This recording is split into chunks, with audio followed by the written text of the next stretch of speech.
Morning Girl, Chapter 6. The first thing the wind moved was my blood.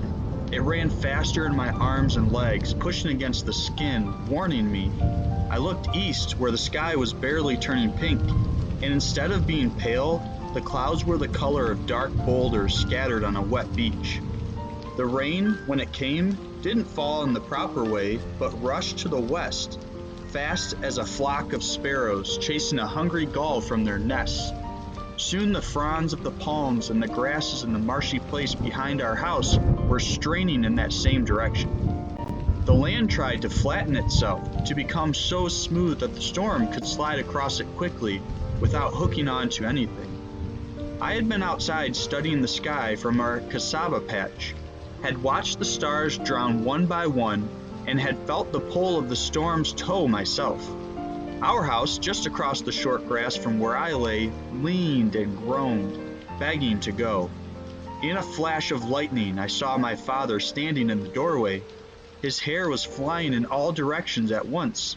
Even his eyes seemed to stretch, and there was a worry on his face I had only seen there once before, the time when the bad visitors, their bodies painted white for death, were spotted in 3 big rafts to the south of the nearest island.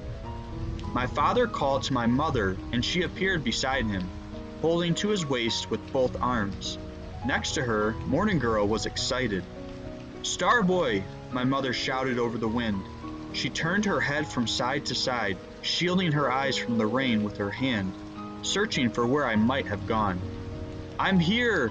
I cried, but my words fled west too and never reached her. So I got up and started to cross the clearing to our house. Then I was being pushed, shoved, a giant fist at my back and beneath my knees, and all I could hear was the wail of a hill of noise, the whipping leaves.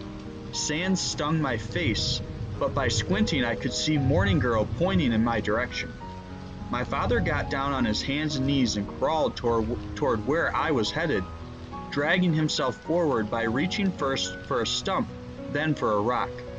Suddenly I was back on the ground, trying to grab onto something myself, something that didn't want to go, but no sooner would my fingers close around a plant than it would break off at the stem. No sooner would my heels find a root than I would be skidded forward, skipping like a flat rock thrown on a pond. The rain was before me and behind me and all around me, a thick crashing wave, and all I knew was water and movement that slammed and hissed and screamed my name. But no, it was my father's voice, changed by his worry, made louder than I had ever heard it. I couldn't catch all the words, just some like find and come and help, and then a strange calmness poured over my thoughts, and I was watching what was happening to me as if it were happening to someone else. I saw my wet arms, my twisting legs. I saw the roof of our house, the yellow fronds soaked a dark tan, become a winged turtle and swim away from the poles. I saw trees, big and small, crash into one another. Yet I wasn't afraid. I kept seeing Morning Girl's face, and I felt the same as she had looked. Interested, curious, amazed that such weather as this could be. I watched the way you watch when you know you want to remember. Slowly, even though everything was going fast.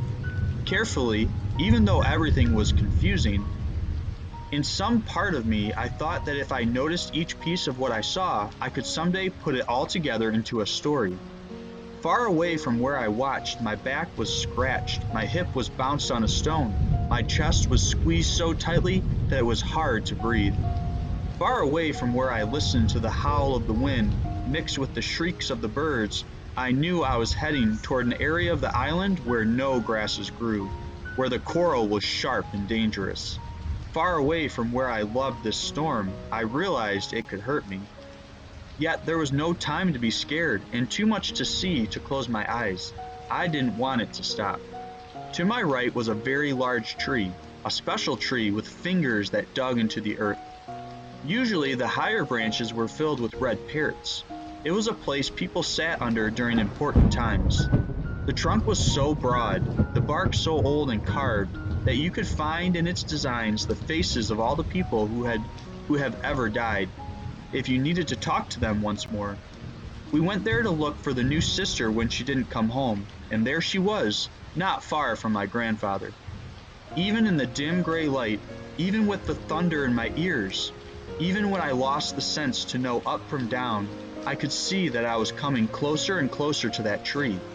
Then it rose tall before me, and clear as I knew that Mother was still calling my name, true as I knew that Father was still making his way to the place I had been, sure as I knew that Morning Girl would want to hear all that had happened to me in the storm and be jealous that it had happened to me and not to her, I knew it was the one tree that would surely remain tomorrow in the same spot it had been today.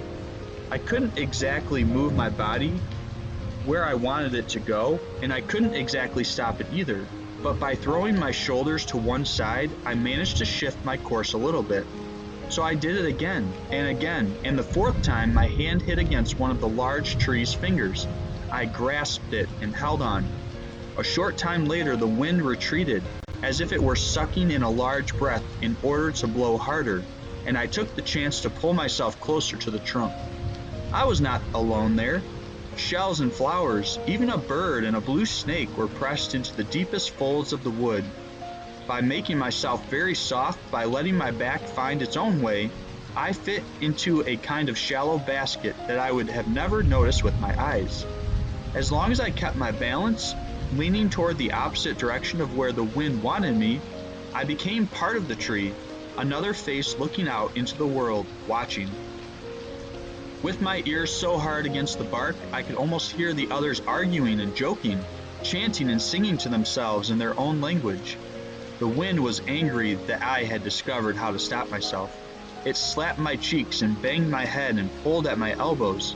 And just as suddenly as it had come, my calmness was gone, yanked away from me. "Mother!" I yelled. "Father, I'm here!" At first there was no answer, nothing beyond the roar, but then, "It's all right, Starboy," came a gnarled voice, coiled as the twist of knotted wood. "Stay with us, and you will be safe." It was my grandfather, high above me. "It's you, isn't it?" I whispered, and he laughed the way I remembered, when he used to hold me against his warm skin and tell me stories about the sort of man I would grow up to be. "I'll visit with you as long as this storm lasts," he said. "You must sit very still, and you must never tell anyone that I was here or what I say. It will be a secret between us." "At least one person?" I begged him. "You always argue, Starboy," he sighed. "All right, only Morning Girl, but she won't believe you." Then we talked and talked and talked.